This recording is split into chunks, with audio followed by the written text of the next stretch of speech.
Whatever to say betoke in his entente, his language was so fair and pertinent, yt semeth unto many sereing not only the ward, but verily the thing. Caxton's Book of Courtesy. In the party of which our travelers found themselves members, was Duff Brown, the great railroad contractor, and subsequently a well-known member of Congress, a bluff, jovial Boston man, thick-set, close-shaven, with a heavy jaw and a low forehead, a very pleasant man if you were not in his way. He had government contracts also, custom houses and dry docks, from Portland to New Orleans, and managed to get out of Congress, in appropriations, about weight for weight of gold for the stone furnished. Associated with him, and also of this party, was Rodney Shake, a sleek New York broker, a man as prominent in the church as in the stock exchange, dainty in his dress, smooth of speech, the necessary complement of Duff Brown in any enterprise that needed assurance and adroitness. It would be difficult to find a pleasanter traveling party, one that shook off more readily the artificial restraints of puritanic strictness, and took the world with good-natured allowance. Money was plenty for every attainable luxury, and there seemed to be no doubt that its supply would continue, and that fortunes were about to be made without a great deal of toil. Even Philip soon caught the prevailing spirit. Barry did not need any inoculation, he always talked in six figures. It was as natural for the dear boy to be rich as it is for most people to be poor. The elders of the party were not long in discovering the fact, which almost all travelers to the west soon find out, that the water was poor. It must have been by a lucky premonition of this that they all had brandy flasks with which to qualify the water of the country, and it was no doubt from an uneasy feeling of the danger of being poisoned that they kept experimenting, mixing a little of the dangerous and changing fluid, as they passed along, with the contents of the flasks, thus saving their lives hour by hour. Philip learned afterwards that temperance and the strict observance of Sunday and a certain gravity of deportment are geographical habits, which people do not usually carry with them away from home.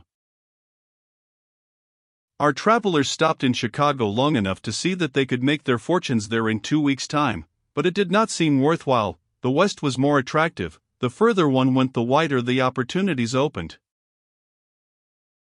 They took railroad to Alton and the steamboat from there to St. Louis, for the change and to have a glimpse of the river.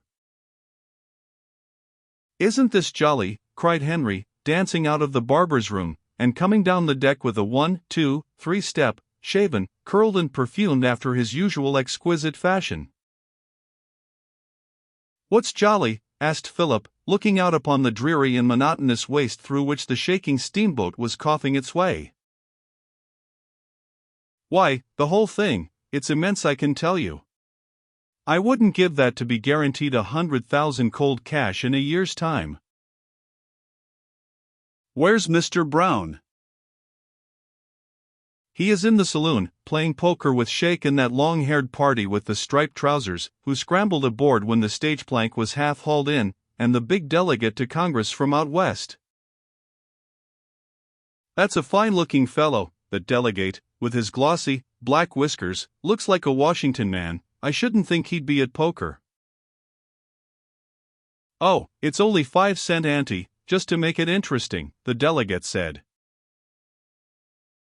"But I shouldn't think a representative in Congress would play poker anyway in a public steamboat." P124.jpg, 56K. "Nonsense, you've got to pass the time." "I try to hand myself, but those old fellows are too many for me." The delegate knows all the points. "I'd bet $100 he will ante his way right into the United States Senate when his territory comes in. He's got the cheek for it." "He has the grave and thoughtful manner of expectoration of a public man, for one thing," added Philip. "Harry," said Philip, after a pause, "what have you got on those big boots for? Do you expect to wade ashore?" "I'm breaking 'em in." The fact was, Harry had got himself up in what he thought a proper costume for a new country, and was in appearance a sort of compromise between a dandy of Broadway and a backwoods man. Harry, with blue eyes, fresh complexion, silken whiskers and curly chestnut hair, was as handsome as a fashion plate. He wore this morning a soft hat, a short cutaway coat, an open vest displaying immaculate linen, a leathern belt round his waist, and top boots of soft leather, well polished, that came above his knees and required a string attached to his belt to keep them up. The light-hearted fellow gloried in these shining encasements of his well-shaped legs, and told Philip that they were a perfect protection against prairie rattlesnakes, which never strike above the knee. The landscape still wore an almost wintry appearance when our travelers left Chicago.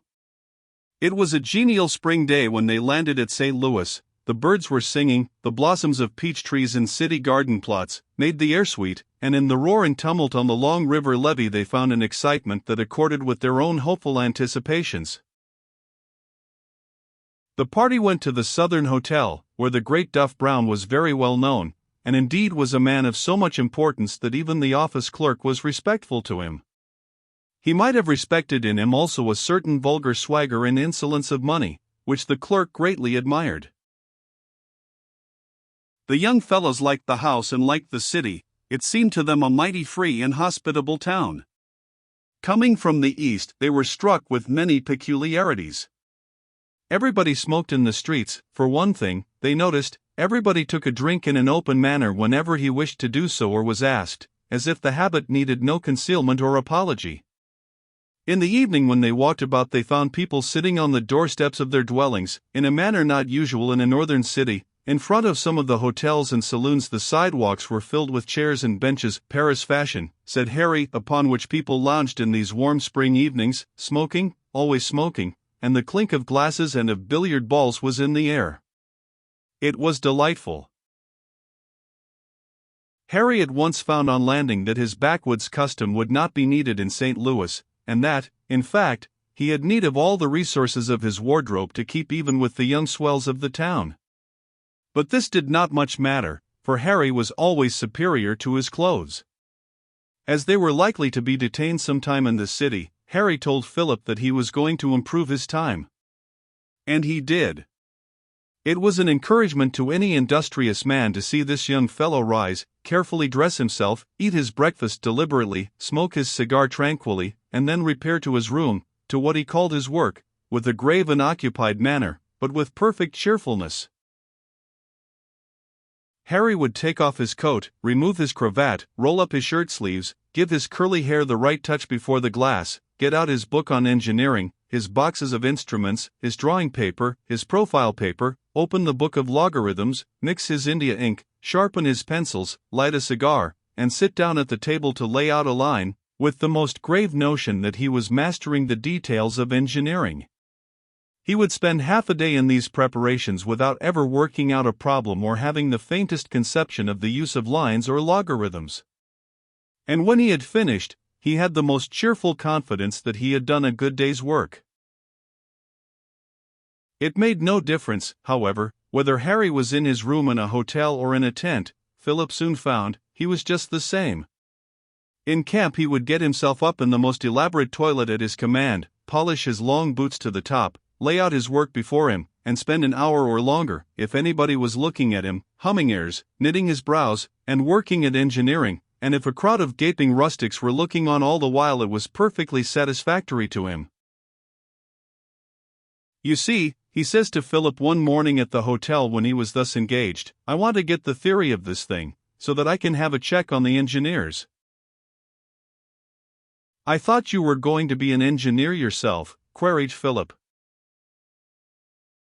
Not many times, if the court knows herself. There's better game. Brown and Shake have, or will have, the control for the whole line of the Salt Lick Pacific extension, $40,000 a mile over the prairie, with extra for hardpan, and it'll be pretty much all hardpan I can tell you, besides every alternate section of land on this line. There's millions in the job. I'm to have the subcontract for the first 50 miles, and you can bet it's a soft thing. I'll tell you what you do, Philip, continued Larry, in a burst of generosity, if I don't get you into my contract, you'll be with the engineers, and you just stick a stake at the first ground marked for a depot, by the land of the farmer before he knows where the depot will be, and we'll turn 100 or so on that. I'll advance the money for the payments, and you can sell the lots.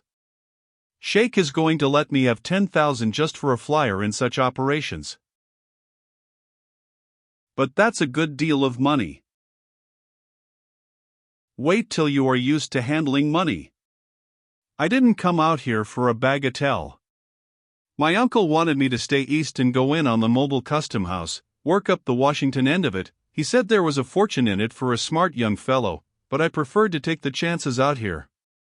Did I tell you I had an offer from Bobbitt and Fanshawe to go into their office as confidential clerk on a salary of 10,000?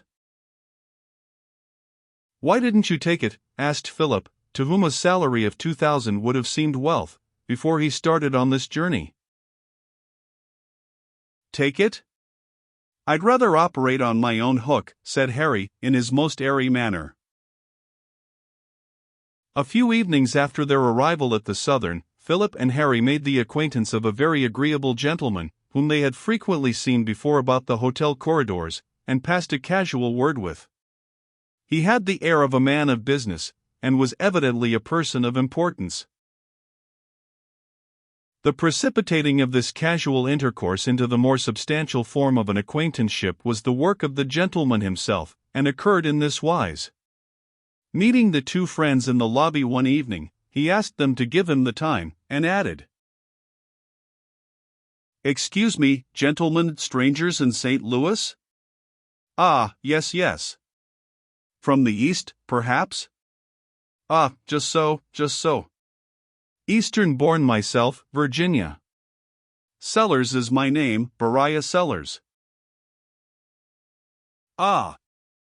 By the way, New York, did you say?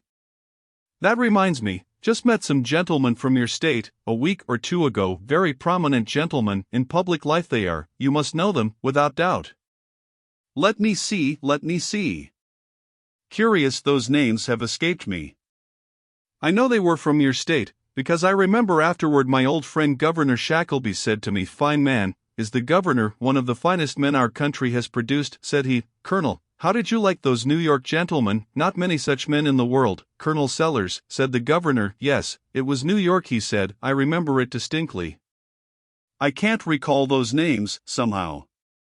But no matter. Stopping here, gentlemen, stopping at the Southern?" P128.jpg, 31K.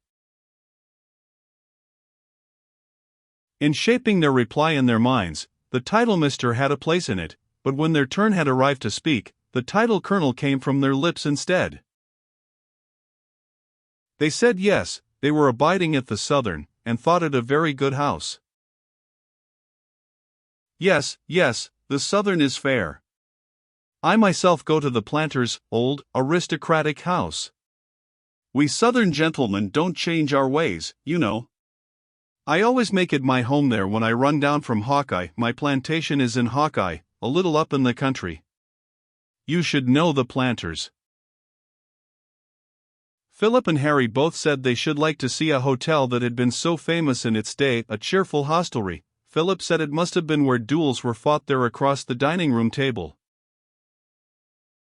You may believe it, sir, an uncommonly pleasant lodging. Shall we walk? And the three strolled along the streets, the colonel talking all the way in the most liberal and friendly manner, and with a frank open-heartedness that inspired confidence. Yes, born East myself, raised all along, know the West, a great country, gentlemen. The place for a young fellow of spirit to pick up a fortune, simply pick it up. It's lying round loose here. Not a day that I don't put aside an opportunity, too busy to look into it. Management of my own property takes my time.